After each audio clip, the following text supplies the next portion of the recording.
Gente, eu vou falar sobre o jejum, seguindo a nossa série das disciplinas espirituais.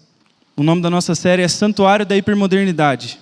E nós somos esse santuário que o próprio Cristo erigiu para Deus, para a habitação de Deus. E as disciplinas espirituais que a gente está trabalhando é como a gente condiciona o nosso coração, a nossa mente, o nosso espírito, a nossa alma, para estar alinhado com a vontade de Deus para nós. Então,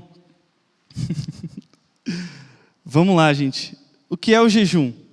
Eu acho que é um conceito bem... Isso aí. Então, ali é a gente e o santuário ali. Então, o jejum é um conceito bem conhecido por todos na medicina e é uma prática feita há muito tempo já, e não só cristãos que fazem isso. Se você for pesquisar na internet, você vai ver que essa é uma prática que várias religiões têm e indicam, né, para se fazer. E o jejum, a definição básica ali, é se abster total ou parcialmente de alimentos por um propósito em um período específico. Então, você vai ficar sem comer, nem ficar sem comer alimento algum por tantos dias, ou por um dia inteiro, ou você vai comer só vegetais e verduras e folhas verdes, etc. Ou você vai tirar alguma coisa da sua vida que está ali o tempo todo, como celular, como rede social.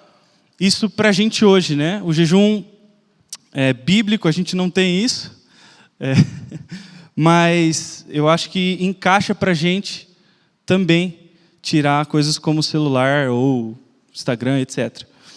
Mas o jejum bíblico é o jejum de alimentos.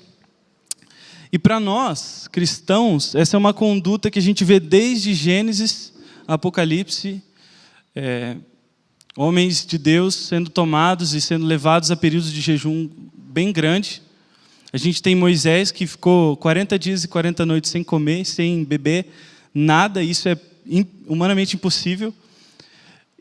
E ele estava lá na presença de Deus e não sei o que aconteceu com ele, mas ele desceu vivo de lá. Elias comeu uma refeição e andou 40 dias e 40 noites, bem louco. Jesus ficou 40 dias sem comer. E vários personagens da Bíblia a gente vê essa prática sendo feita. E eu quero começar lendo só o capítulo 4, versículo 1 do capítulo 4 de Mateus. Abre comigo aí. E a minha pregação, gente, não vai ser expositiva, infelizmente. Eu gosto muito de pregação expositiva, mas não vai ser a pregação que eu vou fazer hoje, para a alegria de alguns e tristeza de outros. Mas o que para mim é mais difícil, assim, não expor um texto e ficar nele é difícil. Mas vamos lá. Mateus 4:1. Começar com Jesus. Em seguida, Jesus foi conduzido pelo Espírito ao deserto para ser tentado pelo diabo. Depois de passar 40 dias e 40 noites sem comer, teve fome. Até aí. Então, gente, quero começar o nosso diálogo pensando em Jesus. E a gente tem que estar consciente de quem Cristo é, para a gente pensar nisso, né? no que acabou de acontecer, no que ele fez.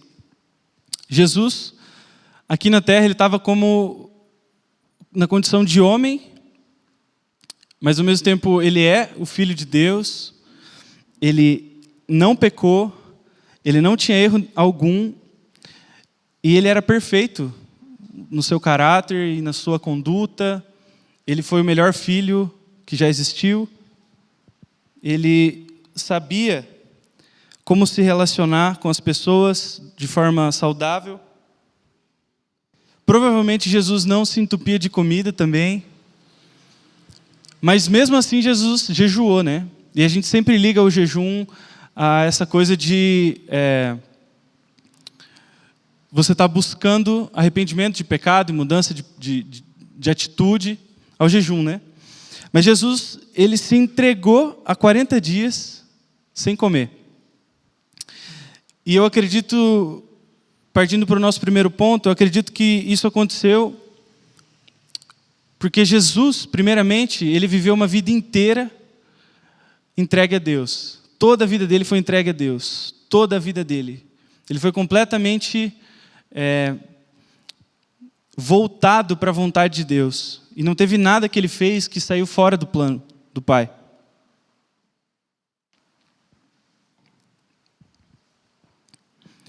E com o entendimento dessa entrega a Deus, ele sabia que ele tinha um corpo. Deus tinha dado um corpo para ele. E o corpo dele fazia parte dessa entrega. Então, o primeiro ponto que eu quero trazer para a gente é: o caminho do coração passa pelo corpo. E eu quero falar o quanto a gente, como igreja e sociedade, a gente tem uma visão estragada do nosso corpo. E esse é um dos motivos que eu acredito que nos impedem, como igreja, de ter uma prática de jejum. De um negócio assim que a gente não precisa questionar, de não precisar ser pesaroso. Como algumas outras disciplinas espirituais, a gente nem questiona. Oração é uma delas. Oração, cara, a gente ora, é isso que a gente faz parte da nossa religião. Mas o jejum parece que tem uma trava, assim, até você começar. E depois que você para de jejuar, para você voltar para o jejum é difícil. Então, eu acho que isso acontece porque a gente tem uma visão míope do ser humano integral. E isso acontece por causa da nossa sociedade, né? Do pensamento pós-moderno que a gente está vivendo. O corpo foi feito para o prazer e o prazer para o corpo. E isso é algo que o próprio Paulo teve que lidar com a igreja em Corinto. Teve uma pregação que eu fiz aqui ano passado que eu falei um pouco disso. Então, eu quero só trazer esse ponto específico que é bem importante. Você pode abrir comigo lá em 1 Coríntios 6. Nesse texto, a gente vê que Paulo ele está tendo que lidar com um problema que perdurou até os nossos dias. E isso, com certeza, afeta o nosso entendimento e a nossa prática do jejum.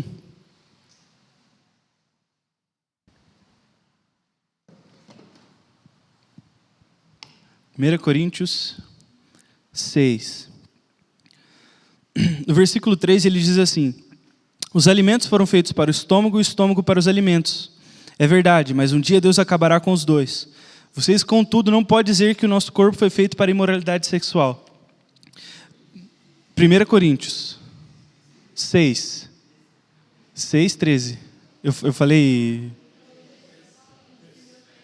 3, gente? Sério? Nossa, estou ficando louco. Eu jurava que eu falei 13.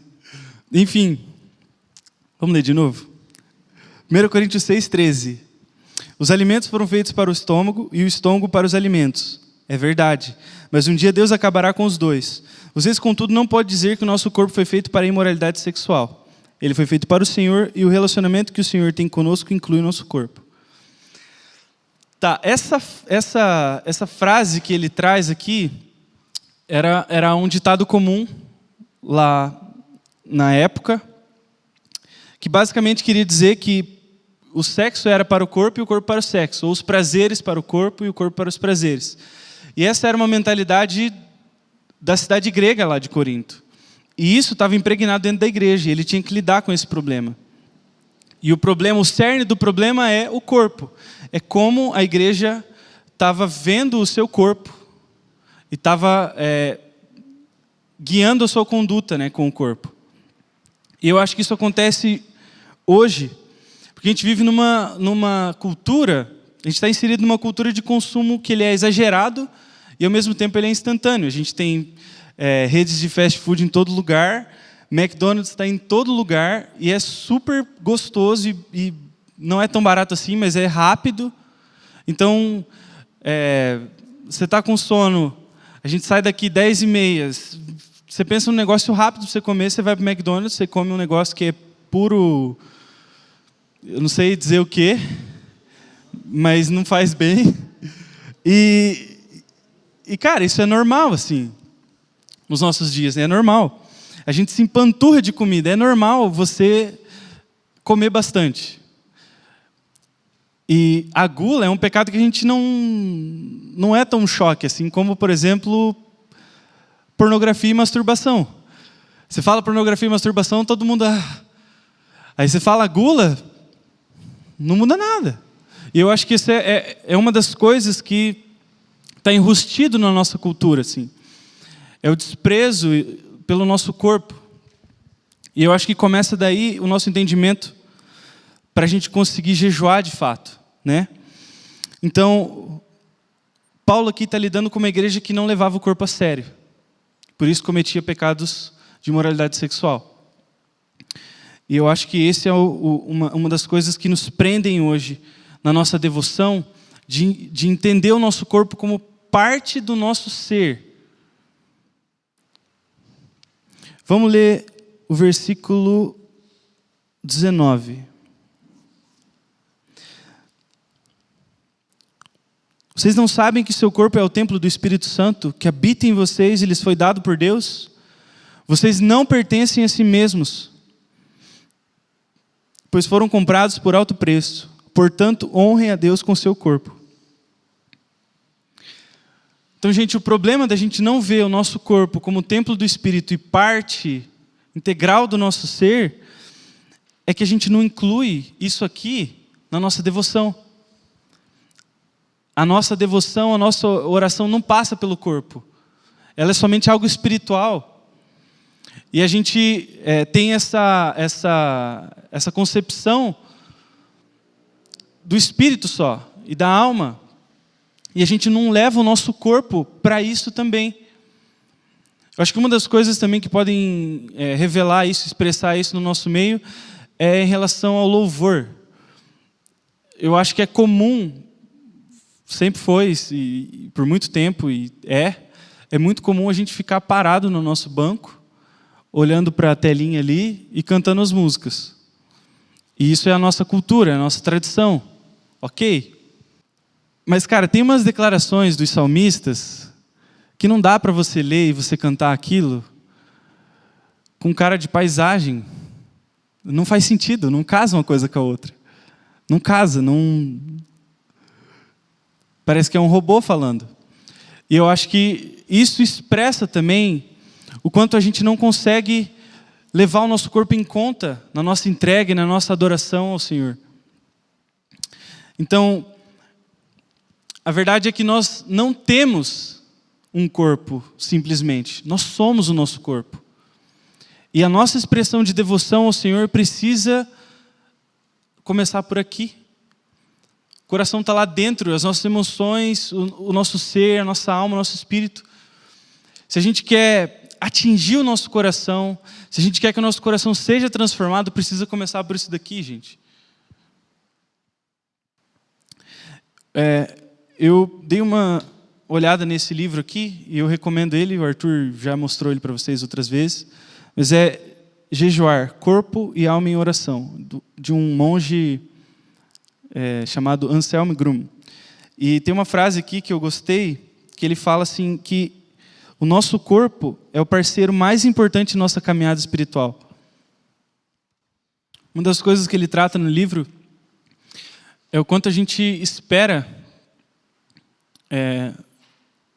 cuidar do nosso espiritual sem cuidar do nosso corpo e achar que a gente vai conseguir. Então, uma outra coisa que ele fala é que se a gente empanturra o nosso corpo de comida e de comida que não é saudável, aquilo é pesado. Por exemplo, carne fica quase uma semana ali em processo de digestão. E isso pesa o monge, ele fala que isso pesa o nosso espírito também. Quando o corpo engorda, o espírito embrutece. E eu não sei vocês, eu não sei se vocês já tiveram essa experiência, mas comigo acontece. De dias, por exemplo, feriado ou domingo, que eu como um monte, cara, eu não tenho disposição para orar na minha rotina normal. Na segunda-feira, por exemplo. Parece que pesa o meu ser inteiro, assim. E eu acho que a gente precisa lembrar que nós somos corpo, alma e espírito, e que isso aqui é uma coisa só, e parar de ficar separando demais. Então a primeira coisa que eu queria trazer é isso, a importância do nosso corpo para a devoção. E como o jejum no corpo, ele precisa estar acompanhado de tudo. Tudo que está acontecendo aqui, no nosso coração, na nossa alma. É aí que o jejum vai fazer sentido, quando tiver tudo interligado, quando tiver como um homem só, um homem íntegro, um homem inteiro naquilo que a gente está fazendo. Amém? Então, vamos para Mateus 6 agora, gente. Eu quero falar um pouco sobre o propósito do jejum.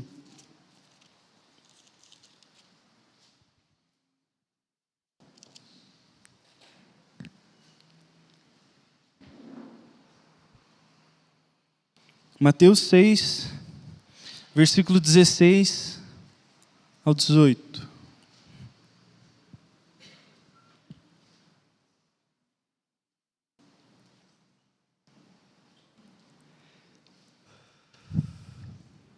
Vamos lá. 6, 16. Quando jejuarem, não façam como os hipócritas, que se esforçam para parecer tristes e desarrumados, a fim de que as pessoas percebam que estão jejuando. Eu lhes digo a verdade, eles não receberão outra recompensa além dessa. Mas quando jejuarem, penteiem o cabelo e lavem o rosto. Desse modo, ninguém notará que estão jejuando, exceto seu pai, que sabe o que vocês fazem em segredo. E seu pai, que observa em segredo, os recompensará. Então a gente vê, esse aqui é o primeiro texto que Jesus está dando um ensinamento sobre o jejum. E a primeira coisa que ele vai dizer sobre o jejum é sobre a motivação. E eu acho que isso é importante a gente notar isso. Que a primeira coisa que Jesus fala é sobre a motivação do jejum. E isso ilumina para a gente que a gente pode sim começar um jejum e fazer ele inteiro com uma motivação totalmente desvirtuada dentro de nós, com um propósito errado, com um desejo egoísta ou, sei lá, querendo barganhar com Deus, querendo ganhar alguma coisa de Deus, ou só por fins espirituais e só isso. Por exemplo, eu vou jejuar para eu orar mais, para eu, sabe, coisas assim, com um propósito que é aqui só. E Deus questiona o povo umas duas ou três vezes aqui na palavra sobre o jejum. Uma delas é Zacarias 7, 5, não precisa abrir. Eles estavam saindo do exílio e Deus pergunta: quando vocês jejuaram e lamentaram, foi de fato para mim que jejuaram?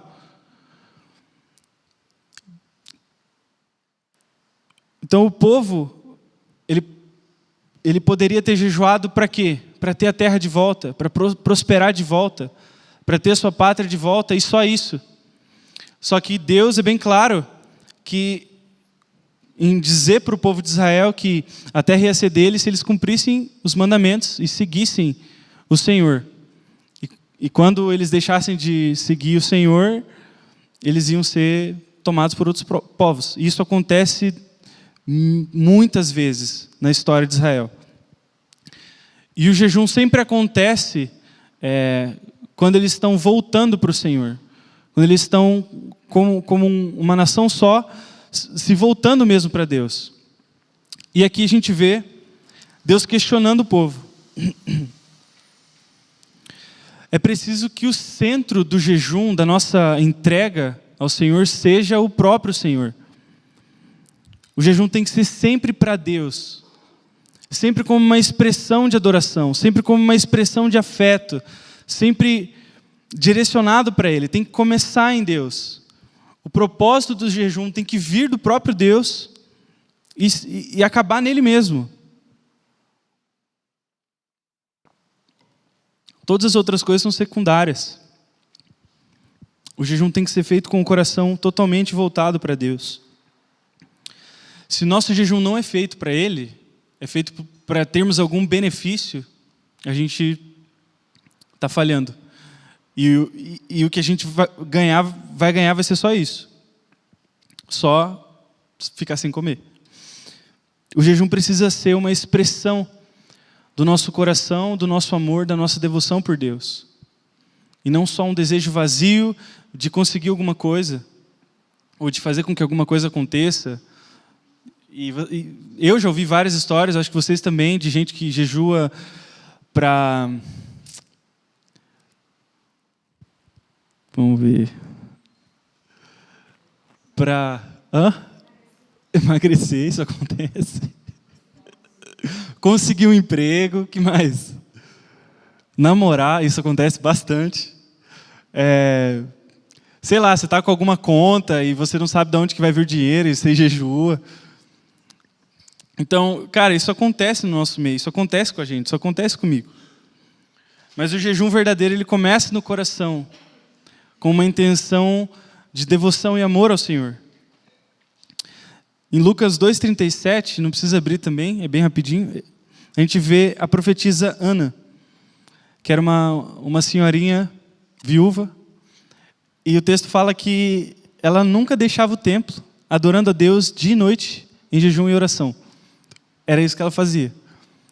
Eu acho incrível isso, porque ela não só está no templo orando e adorando, ela não está no templo só orando ou só servindo as pessoas, ou só cumprindo o horário ali. Ela está com todo o corpo dela naquilo. Ela está jejuando e orando. É uma junção. E ela está fazendo isso para Deus unicamente. Então, depois que a gente entende o propósito principal do jejum, a gente pode partir para entender que existem outras coisas que acontecem quando a gente jejua e que o jejum faz mais dentro de nós do que a gente imagina. E a primeira coisa que eu quero falar sobre isso, é como o jejum revela o nosso interior. Tem um texto de Deuteronômio, lá em Deuteronômio 8, 2, que diz assim: Deus nos leva para o deserto para saber o que está em nosso coração. E nessa ocasião desse texto, ele está falando sobre Israel, sobre como ele conduziu o povo pelo deserto para ser tentado e para provar o que estava dentro do coração, para saber o que estava lá dentro. E esse lugar, o deserto, a gente pode entender muito como o jejum para nós hoje. Hoje a gente não tem deserto, a gente não tem que passar por deserto para ir para o Barreirinha ou ir para alguma outra cidade aqui perto, não tem deserto aqui. Então a gente não sabe o que é isso. Mas o que a gente sabe do deserto, que a gente sabe, enfim, é que é um lugar de escassez. Não tem água, não tem comida, então você tem que levar tudo, ou senão você vai, dependendo da sua jornada, você pode morrer no meio dela. Então o deserto e o jejum, eles estão meio que interligados assim. E a gente vê isso na vida de Jesus, na vida de Elias, na vida de João Batista, que por mais que não fale que ele jejuou, mas ele comeu só gafanhotos e mel silvestres. Então o jejum, esse lugar, ele está interligado, o deserto está interligado com o jejum. E nesse lugar é onde Deus prova o nosso coração. É nesse lugar onde as coisas que estão aqui dentro, elas borbulham para fora.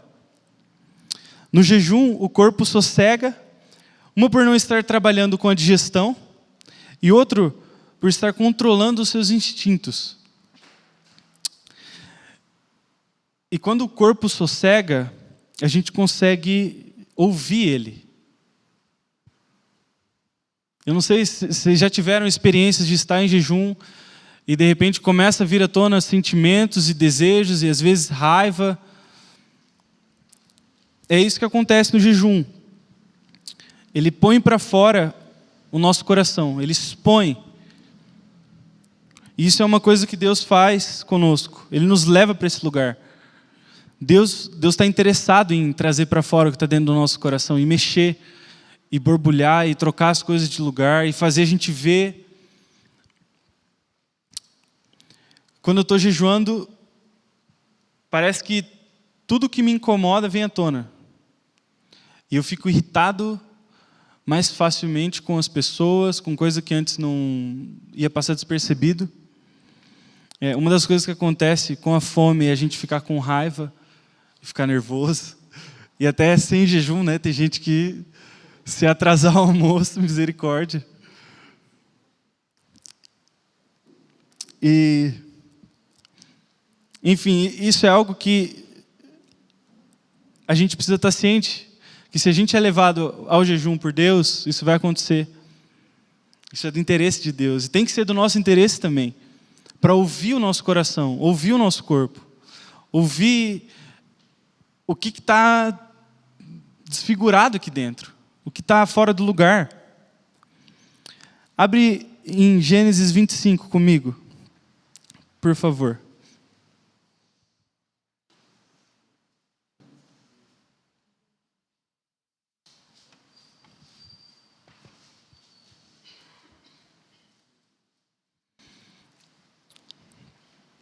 Quero mostrar brevemente isso acontecendo.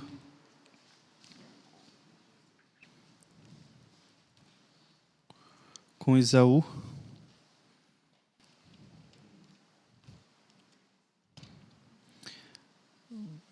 Gênesis 25, 29.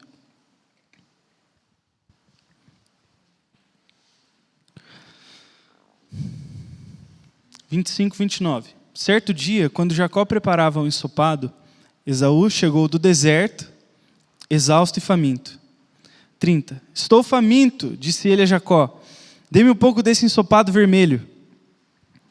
31. Está bem, respondeu Jacó, mas em troca, dá-me seus direitos de filho mais velho.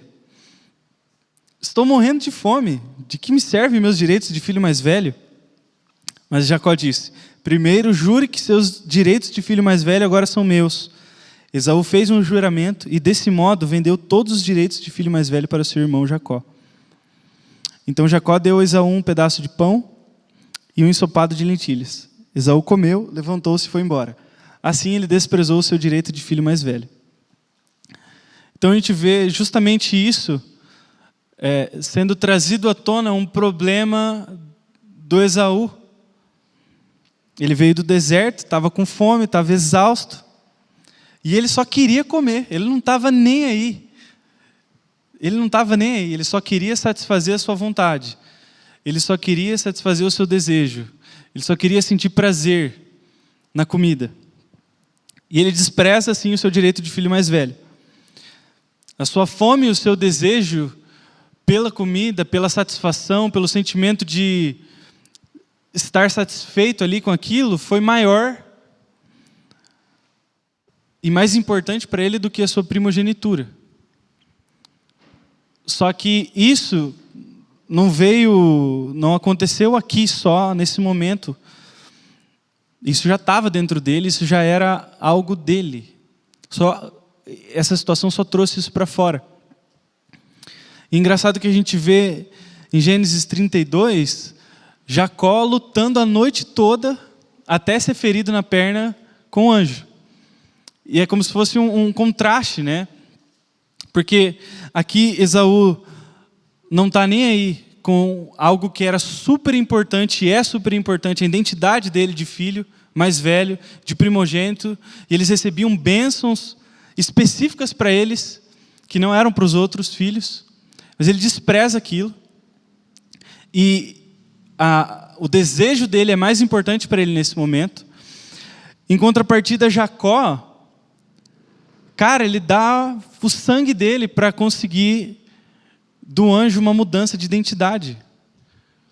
Então ele leva o seu corpo ao extremo ali, naquela noite.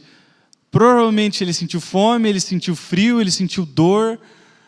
E ele lutou com o anjo, até que o anjo fez alguma coisa na perna dele que eu não lembro. E o anjo abençoou ele. E a identidade dele foi mudada. E isso era muito importante. De Jacó ele foi chamado Israel. Então ele priorizou isso, acima das suas vontades, acima do seu desejo de satisfazer o seu corpo, de dormir, acima do seu desejo de se alimentar, ou de terminar a jornada. Ele estava numa jornada, estava levando a família dele inteira de volta para um lugar. Ele já estava caminhando por muito tempo. Mas ele sabia o que era importante para ele. Então é engraçado, a gente vê esse contraste, né? Então, ao jejuar, nós somos expostos para Deus e para nós mesmos. O nosso coração ele vem à tona. Então, isso é algo importantíssimo do jejum, que a gente precisa estar ligado e estar prestando atenção no nosso corpo, nos sinais que a gente dá, nas nossas mudanças de disposição e de humor, e pedir para que o Espírito Santo revele para a gente o que está aqui, o que está escondido. E eu acho que esse processo de Deus nos levar para o deserto, para o jejum, é justamente para mudar as coisas dentro da gente, as mentiras, as estruturas de pensamento que a gente acredita. E ao fazer isso, ele traz tudo para fora e a gente tem que encarar. Então isso é algo que eu sempre experimento no jejum. Eu sempre experimento alguma coisa nesse sentido no jejum.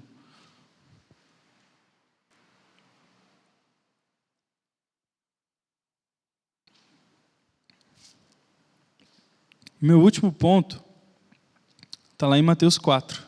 Vamos voltar para lá.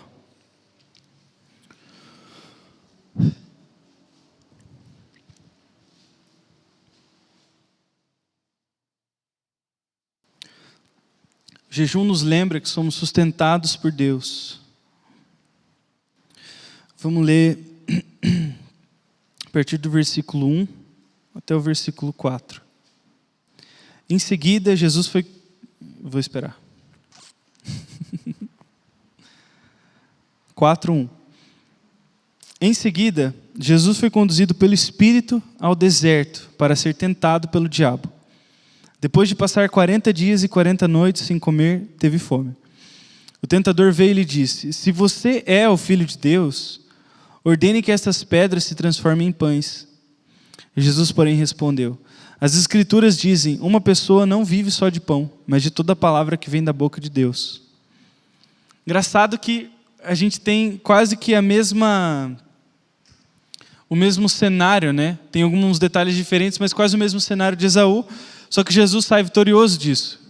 Jesus não troca a sua identidade, não barganha a sua identidade por uma satisfação rápida de um pão ali.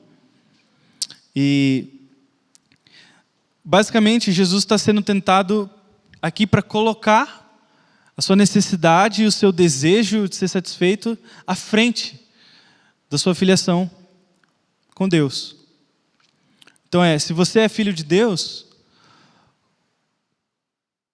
satisfaça as suas necessidades e pronto. Se você é filho de Deus, use o seu dom de filho e transforme essa pedra em pão e coma. Você tem direito. Você tem direito. Mas Jesus, ele está firmado numa verdade. E com o seu corpo satisfeito ou não, essa é a verdade que guia ele. Alimentado ou não, passando fome ou não, essa é a máxima do coração de Jesus e ele não vai trocar isso por nada. Com essa resposta, Jesus está declarando o que é importante para ele. O que é mais importante para ele. Vamos para João 6, rapidinho. Esse é o último texto.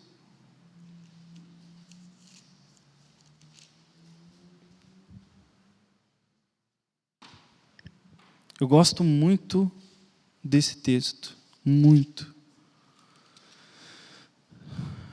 É no versículo 57.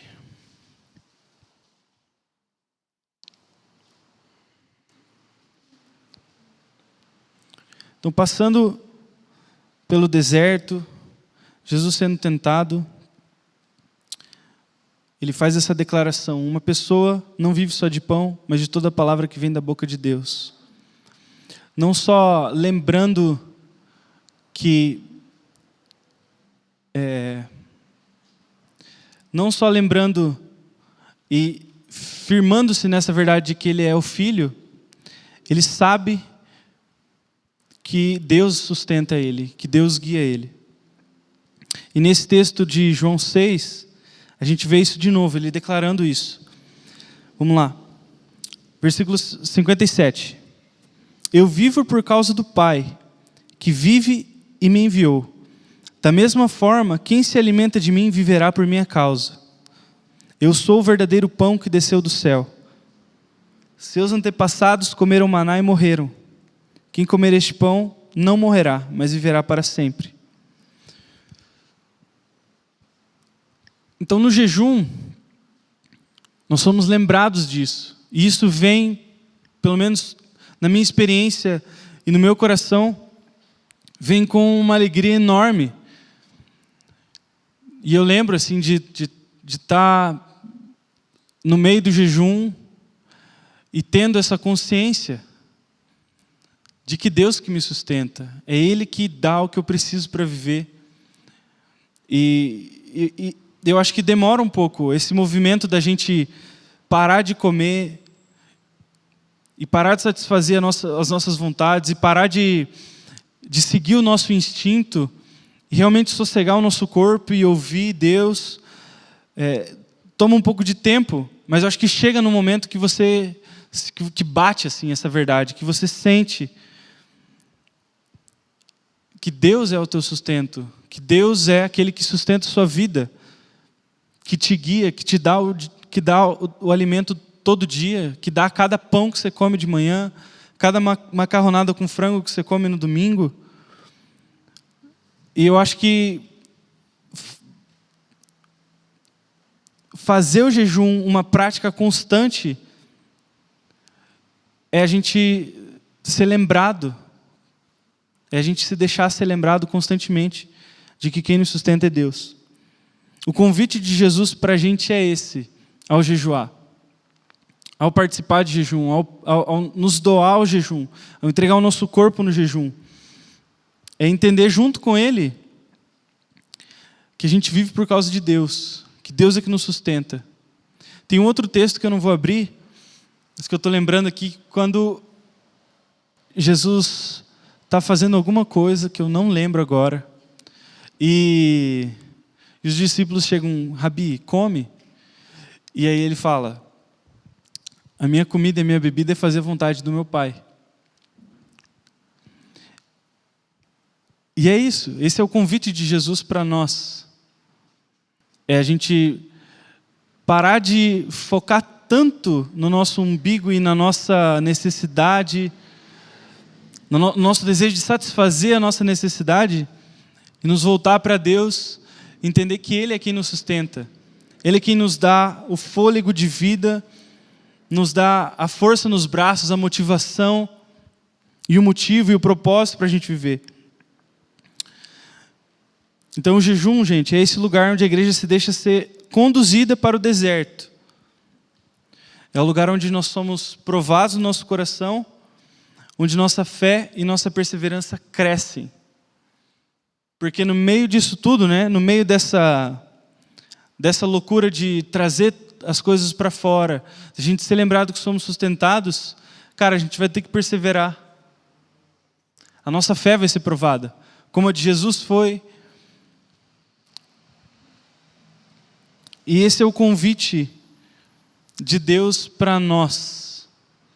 É entendermos o jejum como parte da nossa vida, como algo que faz parte da nossa natureza de filhos, da nossa natureza de homens e mulheres que foram resgatados das trevas para a luz.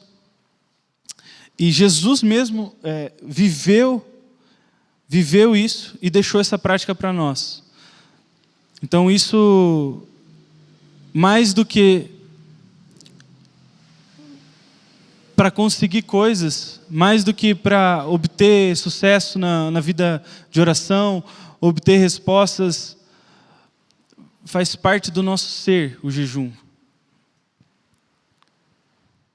E esse é o convite que Jesus tem para nós, é para a gente entender que nós vivemos por causa dele.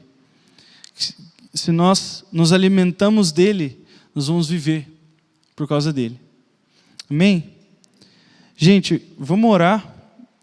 Eu quero que a gente tenha um tempo de oração, rapidinho.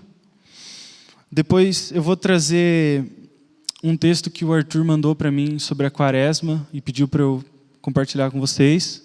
Prestem bem atenção. Quaresma, oração, jejum e ágape. Oração, peito e ouvir seu sussurro. João Calvino. Orar é mudar. Richard Foster. Oração é a ação mais elevada que uma alma pode exercer. João Calvino.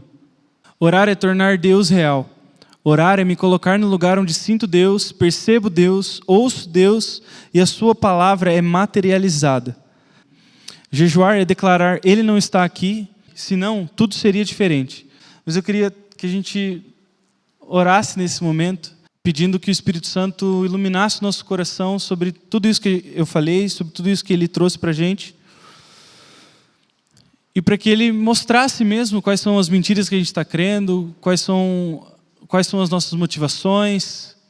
E agora, nesse período de quaresma, como a gente tem que se posicionar de forma individual mesmo. A gente está, como comunidade, tendo esse propósito de jejuar os 40 dias da quaresma, e depois eu vou explicar melhor. Mas, mais do que fazer isso só porque está todo mundo fazendo, vamos ter um tempo de oração para entender de Deus a vontade dEle específica para cada um, sobre o jejum. E o que Ele está pedindo para você esse ano, o que ele quer que você mude na sua concepção sobre o jejum, sobre a entrega do seu corpo. Amém?